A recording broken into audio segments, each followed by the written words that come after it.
அஸ்ஸலாமு அலைக்கும். பத்திரிகை செய்தி 4 பிப்ரவரி 2025. புதுடெல்லி. ஜமாத்தே இஸ்லாமியின் தலைவர் சையத் சாதத்துல்லா ஹுசைனி அவர்கள் பல வாய்ப்புகள் தவறவிடப்பட்டுள்ளது என மத்திய பட்ஜெட் 2025-26 குறித்து கருத்து தெரிவித்துள்ளார்.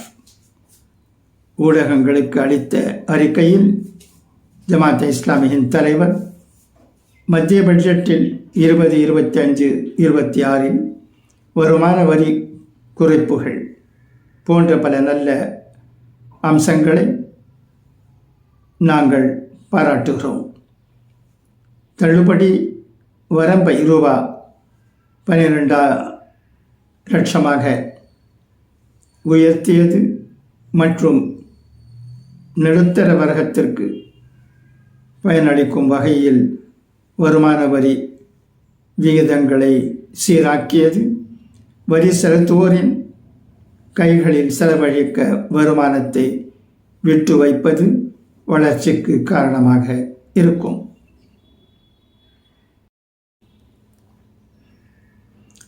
நல்ல விஷயங்கள் என்னவென்றால், ரூபா 1 லட்சம் கோடி வருவாய் இழப்பு இருந்த போதிலும் நிதி பற்றாக்குறையை மொத்த உள்நாட்டு உற்பத்தியில் 4.4% ஆக வைத்திருப்பது.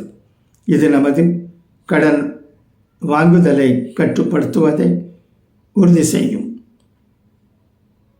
வணிக விதிமுறைகளை எளிதாக்குவதை நோக்கமாக கொண்ட ஒரு உயர் மட்ட குழு ஒழுங்குமுறை சீர்திருத்தங்களுக்கான ஒரு உந்துதலாக இருக்கும். முதலீடு மற்றும் வர்த்தகத்திற்கு உதவும். இருப்பினும் இந்த பட்ஜெட் பல்வேறு விஷயங்களில் எங்களை ஏமாற்றமடைய வைத்துள்ளது.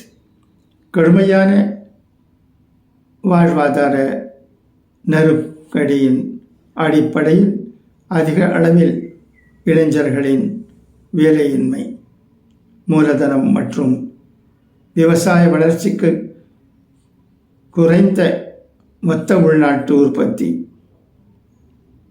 நீதியான மறுபகிர்வுக்கு முன்னுரிமை அளிக்க பட்ஜெட்டில்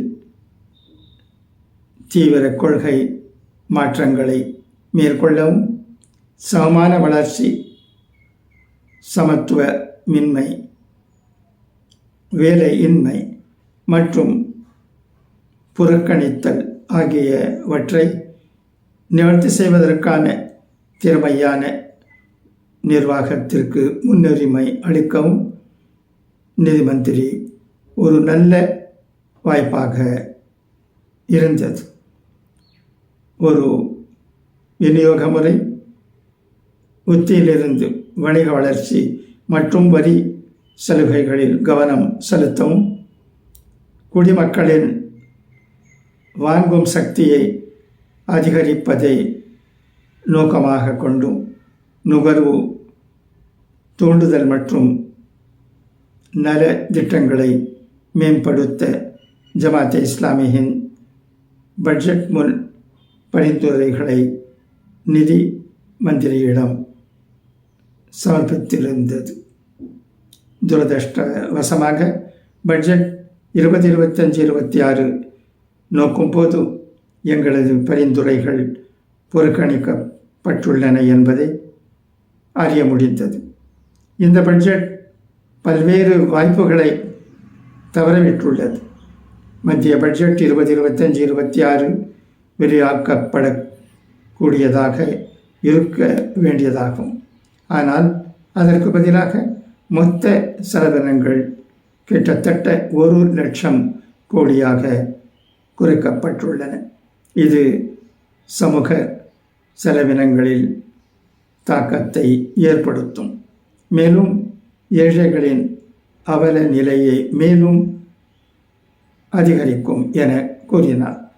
மேலும் அவர் கூறுகையில், மங்ரேகா நிதி ஒதுக்கீடு குறைப்பை மாற்றியமைத்தல், நகர்ப்புற வேலைவாய்ப்பு திட்டத்தை அறிமுகப்படுத்துதல், சுகாதார செலவினங்களை மொத்த உள்நாட்டு உற்பத்தியில் 4% அதிகரித்தல் மற்றும் மொத்த உள்நாட்டு உற்பத்தியின் ஒதுக்கீட்டில் 6% உடன் ஒரு விரிவான கல்விப் பணியை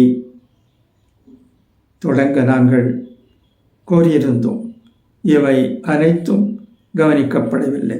மேலும் சிறுபான்மை மேம்பாடு, SC/ST அதிகாரமளித்தல் அல்லது விவசாய கடன் நிவாரணம் போன்றவற்றை பட்ஜெட்டில் வெளிப்படையாக தெரிவிக்கப்படவில்லை. சமூக நீதி மற்றும் சமமான வளர்ச்சியின் முக்கிய பிரச்சனைகள் தீர்க்கப்படவில்லை. வருவாய் முன்னணியில் அத்தியாவசிய பொருள்களின் GSTயை 5% நிலைநிறுத்தவும், ஆடம்பர வரியை அறிமுகப்படுத்தவும், பெரிய நிறுவனங்களுக்கு அதிகப்படியான வரியை விதிக்கவும், மத்திய வரிகளின் மாநிலங்களில் பங்கை 50%ஆகவும் அதிகரிக்கவும் கோரியிருந்தோம். ஆனால் இது மாதிரியான முக்கிய விஷயத்தில் பட்ஜெட் மௌனமாக உள்ளது. இவைகளை பாதிக்கும் காரணங்கள் தெரிவிக்கப்படவில்லை. பொதுவான குடிமகனுக்கு முன்னுரிமை அளிக்கும் மற்றும் சமமான வளர்ச்சியை ஆதரிக்கும் முற்போக்கான வருவாய் கொள்கையை அரசாங்கம் பின்பற்ற வேண்டும் என்று நாங்கள் உறுதியாக எதிர்பார்க்கிறோம். தற்போதைய பட்ஜெட்டுக்கு தனது விமர்சனத்தை 2025-26 பட்ஜெட்டில் இருந்து அறிய வருவது, செலவினங்களின் பெரும் பங்கு 20% கடனுக்காக வட்டியாக செல்கிறது. இது மக்களின் நலனுக்காக நாம் பயன்படுத்தக்கூடிய உற்பத்தி அல்லாத செலவினங்களில் ஒரு முக்கிய பகுதியாகும். கடன் வரிக்குள் சிக்குவதை தவிர்க்க பங்கு அடிப்படையிலான நிதி மாதிரி மற்றும் வட்டி இல்லாத பொருளாதாரத்தை நோக்கி நாம் தைரியமாக நகர்வை மேற்கொள்ள வேண்டும். வழக்கமான வங்கிகளுக்குள்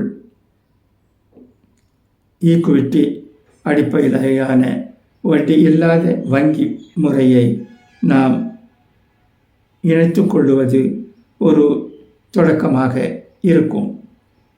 இது எங்கள் புறத்திலிருந்து நிதி அமைச்சகத்திற்கு பரிந்துரைக்கப்பட்டது. இது ஒரு புதுமையான அணுகுமுறையாக இருக்கும். மேலும் கடன் தொடர்பான சவால்களுக்காக சோதிக்கப்பட்ட தீர்வுகளை தேடுவதிலிருந்து நமது அரசியல் கருத்துக்கள் நம்மை தடுக்கக்கூடாது. அரசாங்கம் பாகுபாடான மற்றும் வாக்களிக்கும் வங்கி அரசியலுக்கு மேலே உயரும் என்று நாங்கள் நம்புகிறோம்.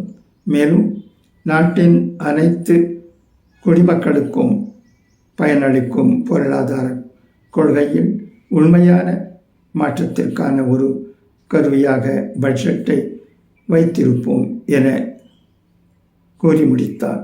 வெளியீடு சல்மான் அகமது, தேசிய உதவி செயலாளர், ஊடகத்துறை, ஜமாத்தே இஸ்லாமியின் தலைமையகம், புதுடெல்லி.